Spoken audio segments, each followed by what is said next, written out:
नमस्कार मंडळी, कशा आहात मित्रांनो? जय गजानन माऊली, श्री स्वामी समर्थ. आज शेताकडे आलो होतो. ड्रॅगन फ्रूट्स आपले लावलेले आहेत. आज आणायचे चला म्हटलं. आज फार चांगलं वातावरण या ठिकाणी दिसलं.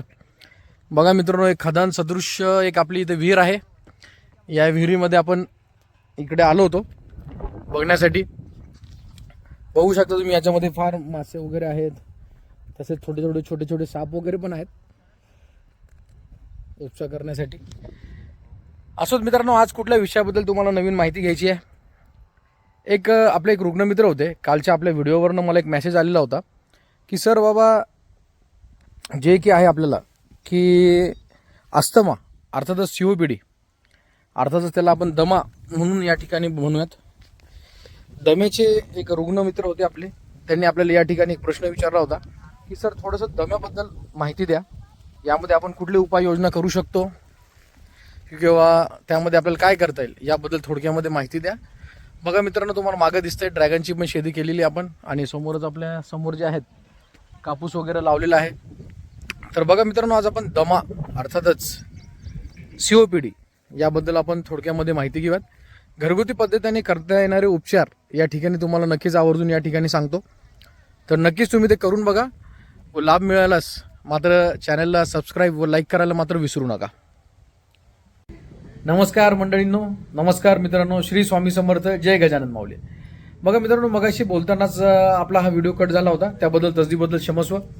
ॲक्च्युली शेतात गेलेलो असताना त्या ठिकाणी ज्या वेळेला तुम्हाला विहीर दाखवत होतो त्यावेळेला छोटासा इन्सिडेंट झाला होता. आपला मोबाईल पाण्यामध्ये पडला होता.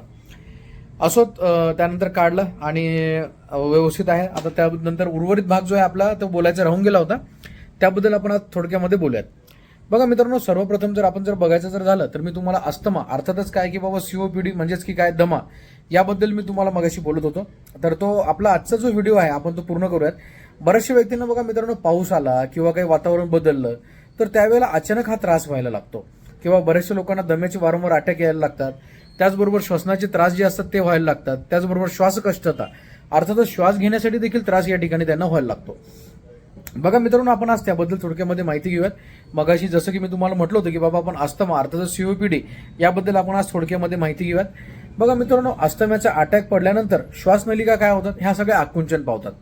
ठीक आहे, आकुंचन पावल्यामुळे काय होतं की बाबा श्वास घेण्यासाठी जे आहे की त्रास व्हायला लागतो. तसेच शरीरातले महत्वाचे जे अवयव असतात त्यांना देखील ऑक्सिजनचा हा पुरवठा जो आहे हा बंद होऊन जातो. तसं जर बघायला गेलं तर अस्थमाचा जो हा आजार आहे किंवा अस्थमा हा जो विकार आहे, सर्वप्रथम तर आपण सर्वांनी याचा उपचार जे आहेत की बाबा डॉक्टरांकडे जाऊन घ्यायला हवे. आणि ते देखील म्हणजे आपल्यासाठी ते चांगलेच आहे. कारण की होतं काय की बाबा त्या डॉक्टरना म्हणा किंवा तुमचे फॅमिली डॉक्टर्स म्हणा, त्यांना आपल्या सर्व याच्यांबद्दल जी असते की बाबा पूर्णपैकी माहिती या ठिकाणी त्या लोकांना असते. आणि त्याचबरोबर हा अस्थमा जो आहे तो नियंत्रित करण्यासाठी म्हणून लवकरात लवकर हा नियंत्रणात देखील येतो आणि त्या उपायाने लवकरात लवकर आपल्याला फायदा देखील होतो. बघा मित्रांनो, तरी सुद्धा काही घरगुती जे उपचार आहेत, काही काराबीन जे उपचार आहेत किंवा जे कारागीर काही जे उपचार आहेत त्याबद्दल आपण आज या ठिकाणी मी तुम्हाला थोडक्यामध्ये ते उपचार सांगतो आणि नक्कीच तुम्हाला त्याचा फायदा होईल या ठिकाणी अशी इच्छा बाळगतो. बघा मित्रांनो, सर्वप्रथम जर आपण बघायचं झालं तर या ठिकाणी आपण अद्रक, सर्वांच्याच घरामध्ये सहजतेने उपलब्ध असणारा अद्रक, त्याचबरोबर आपला लसूण हा सर्वांच्याच स्वयंपाकघरामध्ये याने राज्य केलेला आहे आणि सर्वांच्याच स्वयंपाकघरात हा आपल्याला आवर्जून या ठिकाणी बघायला मिळतो. बघा मित्रांनो, यामध्ये आपण जो आहे की बाबा अद्रक आणि हे लसूण हे दोन्ही पण जे आहेत की ह्या आपल्या दम्याचा जो आजार आहे अर्थातच अस्थमा जो आहे यासाठी फार फायदेमंद आहेत. अस्थमाची सुरुवाती कंडिशन जी असते त्यामध्ये बघा मित्रांनो, आपण हा उपाय नक्कीच करून बघायला हवा. 30 मिलीलिटर दूध जे आहे, 30 मिलीलिटर साधारणतः आपल्याला एक अर्धा लिटरची दूध घ्यायचं आहे किंवा 30 मिली जे आहे की तुम्ही दूध या ठिकाणी घ्यायचं. त्याच्यामध्ये त्या दुधामध्ये लसणाच्या साधारणतः एक 5 कळ्या जे असतात त्या 5 कळ्या तुम्ही टाकायच्यात आणि हे मिश्रण चांगल्या पद्धतीने उकळून घ्यायचे. आणि हे मिश्रण जे तयार झाल्यानंतर चांगला त्याला उकळून घ्यायचं, जेणेकरून त्याच्यापेक्षा हाफ राहायला पाहिजे. म्हणजे तुम्ही तेवढं त्याला बॉईल करून घ्यायचं किंवा त्याला तेवढं उकळून घ्यायचं. आणि रोज हे जे मिश्रण आहे अर्थातच आयुर्वेदामध्ये याला लसूण शिरपाक या नावाने संबोधलं जातं. बघा मित्रांनो, हे जे मिश्रण जे आहे याला तुम्ही साधारणतः रोज जे आहे की बाबा याला तुम्ही सेवन करायला हवं. याचा फार चांगला जो फायदा आहे हा आपल्याला अस्थमाच्या रुग्णांमध्ये या ठिकाणी आपल्याला बघायला मिळतो.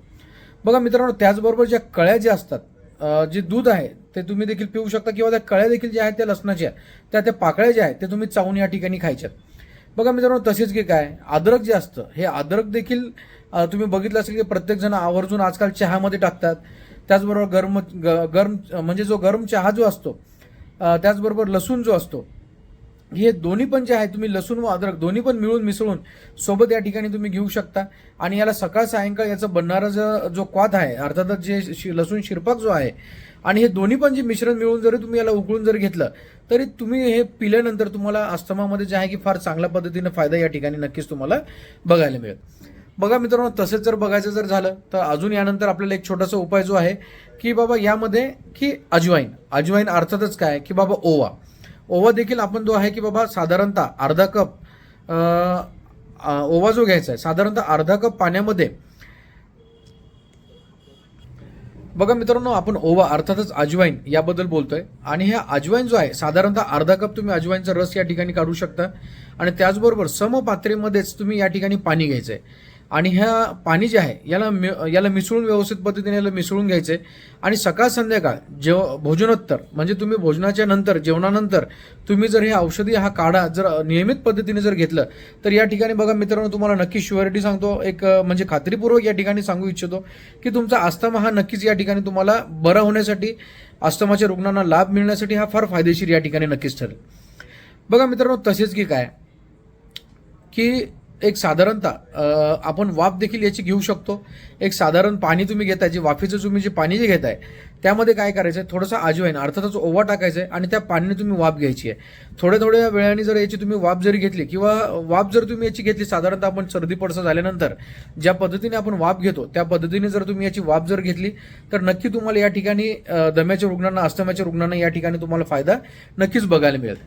बघा मित्रांनो, तसेच की काय की बाबा शहद अर्थातच काय की मधू अर्थातच हनी हे प्रत्येकाच्याच घरामध्ये उपलब्ध असतं. आणि साधारणपणे आपण याला कशा पद्धतीने औषध म्हणून याचा उपचार करू शकतो याबद्दल आपण नक्कीच बघूयात. बघा मित्रांनो, अस्थमाचे जे व्यक्ती आहेत किंवा जे दम्याचे जे रुग्ण आहेत तर या ठिकाणी मधाचा वापर त्यांच्यासाठी करणं हा अतिशय फायदेशीर आहे, लाभप्रदक आहे. बघा मित्रांनो, शहद अर्थातच मधामुळे काय होतं की बाबा जो कफ होतो आपल्याला, अर्थातच याला बलगम म्हणून आपल्याला म्हणता येईल की हा सगळ्यात मोठी परेशानी अर्थातच की कफ आणि त्याचबरोबर बेडके जे आहेत, त्याचबरोबर जो की बलगम जो आहे हा अस्थमाच्या रुग्णांसाठी फार धोकादायक असा असतो. आणि तुम्ही बघितलं असेल मित्रांनो की हा अस्थमाच्या रुग्णांना जे आहे की फार या ठिकाणी त्रासदायक ठरतो. आणि बऱ्याचशा वेळेला या बेडक्यामुळे, या कफामुळेच अस्थमाचे अटॅक बऱ्याचशा लोकांना वारंवार येतात.